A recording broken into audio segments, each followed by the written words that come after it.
Our first guest of the evening wears many hats, all of them seriously stylish too. He's a TV presenter, a fashion guru, a DJ, and a TV chef who became a household name fronting shows like How to Look Good Naked. We're delighted to have him in studio with us. Please welcome Gok Wan! There he is. With that introduction, I would marry me. You do it all. It's a great introduction. It is. It is lovely. I'm quite like myself now. Thank you very much indeed. It's lovely to be here. And can I just say, you're very good at this, aren't you? It's so odd to be on a magazine show. Like, I'm on a magazine show most days of my life. Yes. Watching somebody else, it's like, oh, they're really good. I would watch this. This is so good. So congratulations. So he'd marry himself and he'd watch the show. It's all good Basically, news. I'm moving here. And he's won the presenters over like that. Yeah. So scrap all the hard questions. We mentioned, Gok, you have loads of hats, all of them stylish. The first one you put on that a lot of people know you for is fashion. Yeah. So when it comes to fashion, what is it that makes you feel good? Like, putting on an outfit can just give you that persona of feeling awesome about yourself. Yeah, do you know what? Clothing's about owning your own style. It's nothing really to do with the actual items. It's something to do with the designers. It's the psychology of why we wear certain clothes. Why are you wearing an off-white trainer and you're wearing it there with a sage green top? Why are we matching the animal print when it's not really matching the animal print because it's a typography on the shoe? All of those things have got these tiny little nuances, and so it's about owning those. The minute that you can understand why you put your stuff together, like you've got a chef, for instance, why those ingredients work together, you really do understand it, and that's where you get your self-esteem and that's where you get your confidence from. And that's all I've done over the years, is teach people how to understand their own personal style, and it's an overused phrase, but how to own it. And that's all I do, really. It's very simple. Anyone could do it. Lies. If anyone could do it, we'd all be doing it. We'd all be Gok Wan. Yeah, we'd all be Gok Wan. And they only made one. They only made one. Thankfully. But your own journey started when you were quite young, didn't it? Your ability, I suppose, to feel good once you looked a certain way. Clothes and the armour that it gives you. I actually gave myself my very first makeover ever before I gave it on a person. And I was 13 years old. I was heavily bullied at school. I was very, very overweight. I just flourished into a world of campness, but I didn't have a problem with, but everyone else did. Mixed race, you know, all these things. And so I was kind of almost like a smorgasbord for the bullies. And they came at me quite heavy. And then I remember finishing school one summer and deciding that this wasn't going to happen again. I'm not going to let these people do this to me anymore. It was really crushing me down. And my mum took me to a high street store. And I remember I bought an Aran jumper, a pair of chinos, a pair of brown brogues, had my hair cut. And at the time, it was all about Lisa Stansfield, had this huge kiss curl.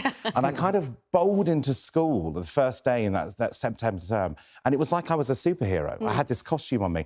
And the bullies, they continued to bully, but they could only get so far because all of a sudden I had something about me. I had an aura or a charisma or a persona or something that had been created. And that's when I really, truly understood the power of clothing. Because people think it's just throwaway, it's material items, but it's not. It is something that's really important. It's our narrative. It's the language we speak. Before we say any words, it's what we tell the world. Taking it all in. No, that's the big thing about you for me, Gok Wan. It's your authenticity, like you live it and you breathe it yourself. I want to take you back to How to Look Good Naked. When that came on the scene, there had never been anything like it. And it was a revelation, particularly for women who, I suppose, silently were struggling with body image. Everybody goes through it, but I think society is particularly tough on women and their bodies, isn't it? And you made us look at it in a completely different way. Well, it wasn't just me. I can't take all the credit for it. I think it came as part of the zeitgeist. There was a moment in kind of probably national television or even global television when it was all about plastic surgery and how do you do this? And if you want to feel better about yourself, then go under the knife. And, you know, and all of a sudden we had this, and it wasn't my idea at all. It was an incredible woman called Sue Murphy, who's a commissioner in the UK.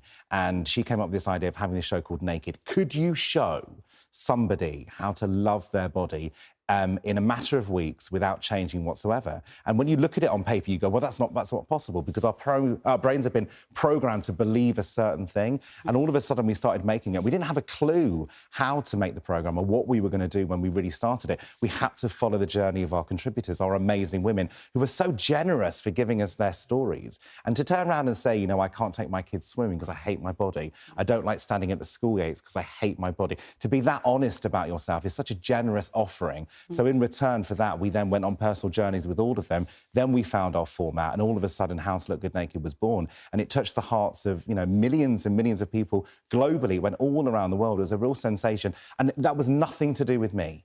And it was really, honestly, I genuinely think this. It wasn't. It came at the right time when I think women were fed up with being told they had to do a certain thing. That's rubbish. You created this beautiful space that you were holding for these women, that you were vulnerable, they were able to be vulnerable, and the power of that was amazing. I used to watch it and be bawling at the end. You're very kind. Do you know what? I was very lucky to be able to be put into that position. I love people. I love talking to people. I love women in particular.